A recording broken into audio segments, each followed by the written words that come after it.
Ooh, girl, that was good. Yes. That was good. I feel like, shoot, this might have to be a part 2 or something.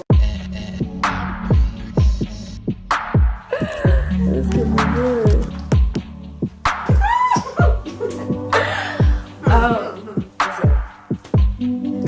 Wait, so what? Okay, you were talking about having to fight to be positive, right? Okay. Repeat that because that is Okay. So if you met me anytime before this year, you would know that I was a very positive, outgoing, just optimistic person. Like, I always had this, like, I don't know. I seen that in you, though. Yeah. Like, even when I met you last year and all of that, you've always seemed like this real positive person. Yeah, like, always coming in with a smile, like, just, you know, bright, bubbly, all this other stuff. And that was natural for you? That was natural. Okay. It came easily for me. It was in, I think, like, February, January, that I started feeling this, I'm going to say depression, feeling depression. Now, as I say this, I'm going to go ahead and clarify, because I do feel like sometimes when you hear depression, you automatically think, like, it's a negative connotation. But I am not clinically depressed, but I have felt depressed. And I think sometimes we need to make a difference, because to be clinically depressed and to feel depressed are two different things. So I was having a feeling of depression. And so for me, what that looked like is me not wanting to get out of bed, me waking up and just feeling like I don't want to do anything. Even the things that I loved, even the things that painting, even all that stuff, it was not as easy for me to do. And so I think realizing lately, like, this has changed me. It's easier for me to gravitate to being pessimistic than optimistic. It's easier for me to look at everything as negative. Like, why is everything happening to me? And seeing that versus seeing everything that God is doing for me. Girl, when I tell you, that was, and I guess this is just to be real, like, that's kind of what I have been dealing with recently. And I mean, for me, I've struggled with depression since I was 13. And that's something I realized when I was in college my freshman year, just kind of on and off, not like throughout my whole life, right? But recently, like, I was actually just on the phone with my mom the other day, and like, she had called me. She's been calling me, asking me like, am I okay? Like, are you okay? Like, you haven't been out of your room. My mom in Tulsa, like, she's not even in Texas. So for her to like tell me like, you haven't been out of your room, like, are you okay? I'm like, how you know? Who you talk to? You know what I'm saying? Yeah. And it's like my mom can Wait, hold on, pause. This is weird. I have these moments where I feel like I've done this before. I guess you can call it deja vu. Right, but I've like literally heard you say these words before, and I think that's so weird. But this happened to me before. And so I always try to make it a point to point it out. Yeah, just point it out. And so like, I feel like I've heard you say that your mom called you and said you hadn't went out of your room. But I think that's I hear these things, or I see the, I don't really see it, and I'm just like, what's happening? Like, I don't know who is saying it, I don't know what's being said, but when it happens, I'm like, this happened. Like, I've been here, and so I'm like, that's so weird, but true, like, sorry. Good, but yeah, and I was like, I mean, I've been busy, you know, this is my response, like, I've been busy, you know, doing stuff. What am I doing? Just reading my books and my Bible. But I guess physically, I have a job. I'm doing my pillow talks. I'm doing all these things that God wants me to do. I'm not in school where I'm stressed. So there's nothing physically around me that could be making me sad. So why do I feel sad? Like, I don't necessarily have a reason to be sad. And oh my gosh, and I think that's the craziest thing, because you're just looking at life, like, especially where I was when I started feeling this, I'm like, nothing is wrong with my life. Like, everything is fine. Like, everything is normal. So it's like, what's happening? Why am I feeling this way? Right. And, no, I feel that because, and I've never been the type of person to be able to open up to my mom or to like my parents. Yeah. And so for her, do I want to share this? Look, we're here because I promise you, I know, like, it's hard to talk about this, but it needs to be talked about. But like, especially because I think when you don't understand, or when you don't know, or when you don't if you haven't experienced, I promise you can't talk about it, because then you're speaking out of an ignorant state. And so it's like, I've been there. Yeah. Trying to, this is something I've tried to hold back. I didn't want to admit, I didn't want to say this is how I've been feeling, because I'm like, once you say it, it's like, it's out there. Right. But if you don't say it, you can't be free from it. Right. Absolutely. You're allowing it to contain you. And control you. And I'm like, nah, not no more. And that's basically the reason why I started Pillow Talk, was because I love talking about stuff that we don't talk about. Right. So that way we can be free from it, because that's why a lot of people are bound by depression, anxiety, whatever issue that they may be dealing with. And if you just hold that in and suppress that, you're always going to be bound by it. Right. And if you start talking about it and share the truth, like, yeah, I am dealing with this. Yeah, I did do that. Right. Now can't nobody say nothing against you, because you own that. But now you're acknowledging that you need to make the work, or do the work to make changes, or seek a therapist, or seek some kind of help.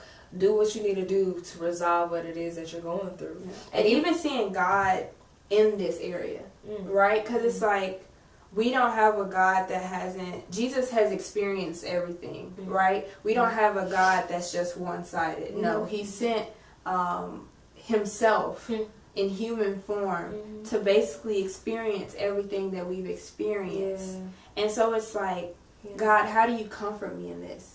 How do I see your word differently in this state?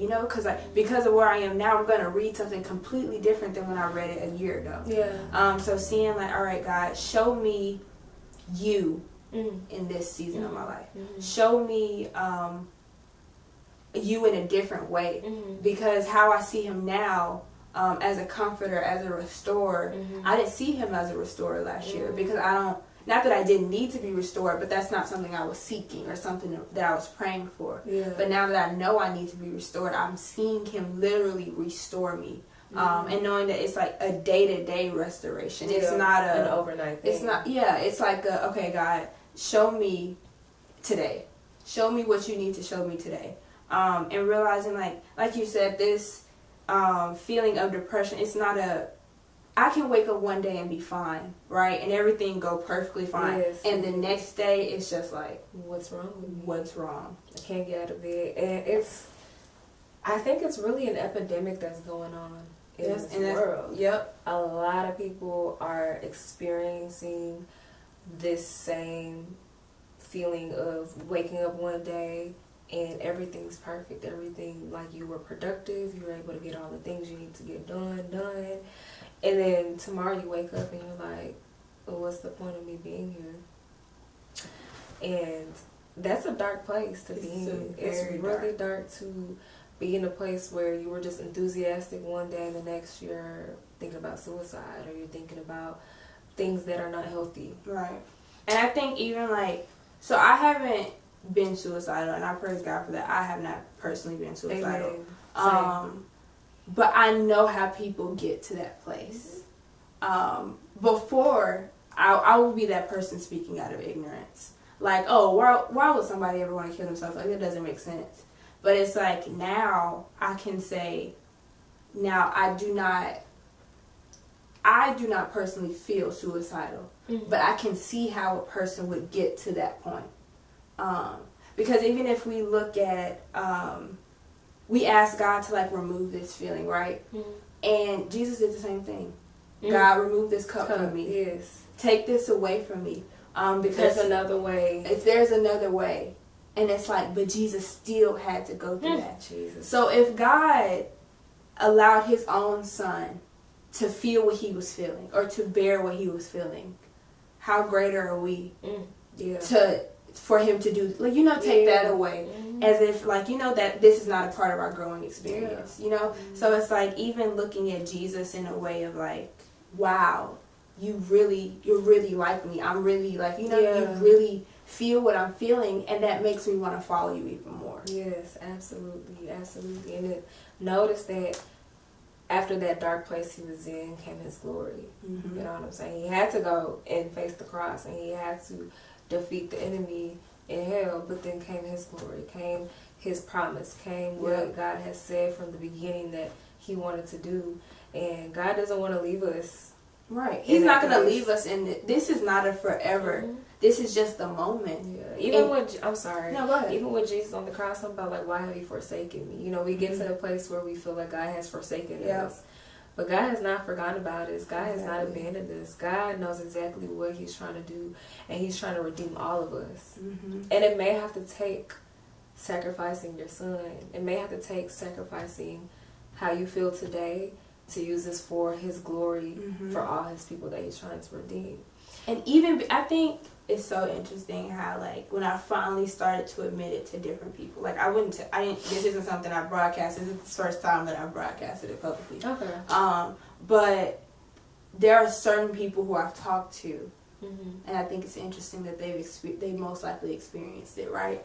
And so I think now it's like, okay, God, I can see how you are using this to help me to relate to people, or I can see how you would use this for my ministry in the future, because I won't be talking out of place in ignorance, but I can talk out of an experience and say, I've overcome this.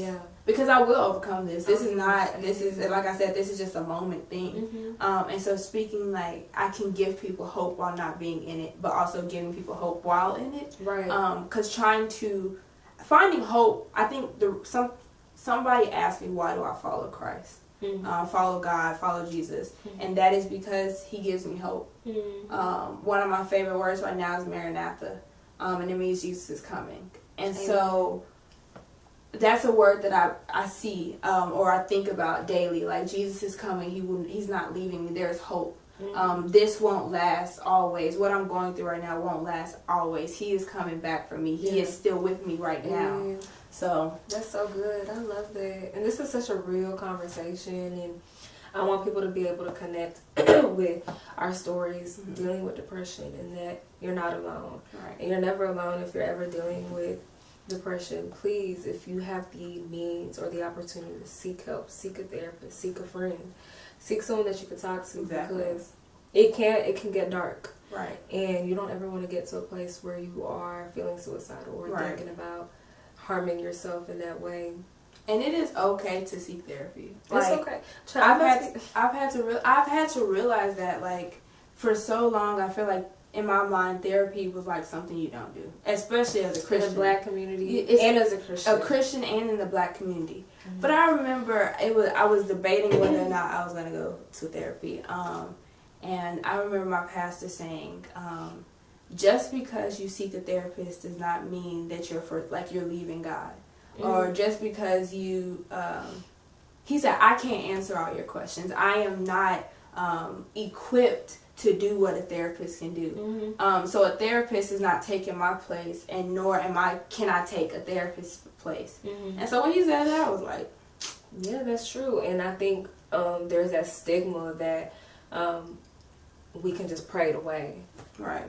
But it's like God gives us tools for a reason. Yeah, absolutely. I feel like that's like saying, all right, I'm going to make a house with nothing, right? I'm going to just go grab stuff off the ground. But if God gives you a person who can build it for you, and you push them away, like, no, God's going to do it. Right. And what if God sent that person for you to build the house for you? And it's like, yeah, like, just walking in that ignorance. And also, like, I just tweeted this a couple weeks ago about how, like, say that you break a bone or you hurt yourself physically. You go see a doctor for that, right? You do. And so I did. When I broke a bone, I can't fix it. I ain't never broke a bone. I'd be right there in that doctor's office if I did. You know what I'm saying? So you can't use that I'm prayed away when your whole arm is detached. You know what I'm saying? Like, you're going to go see a doctor. So when your mental state is not where it should be, go seek a therapist. Exactly. Just a doctor. It's a doctor just like, another doctor. Just for your mind, for your emotions. And there's nothing wrong with being emotionally healthy. Right. And I think because people don't physically see the brokenness of their emotions or of their minds or their spirits, they think there's nothing wrong. But the physical manifestations of a broken spirit can be stress. It could be pimples popping up. It could be bloating. It could be not sleeping enough. It could be different ways, and it comes out in different ways that you may not even recognize or notice. Oh, I'm just tired. Oh, I'm just not drinking enough water. You start going off on everybody for no reason. Like, girl, what? like we was just good the other day. We were just good, like, sis, what? And so, but in those things, you should really take notice of signs. Right. This is coming from a future therapist. You know what I'm saying? Get at your girl. Get at your girl. And there are Christian therapists too. There are Christian therapists. Yes. Like, there are therapists who will use the Bible and who will pray for you. Yes. Like, yes. I think that because my therapist is a Christian therapist. That's good. Okay. And so she always the details. I got you. She definitely she prays for me.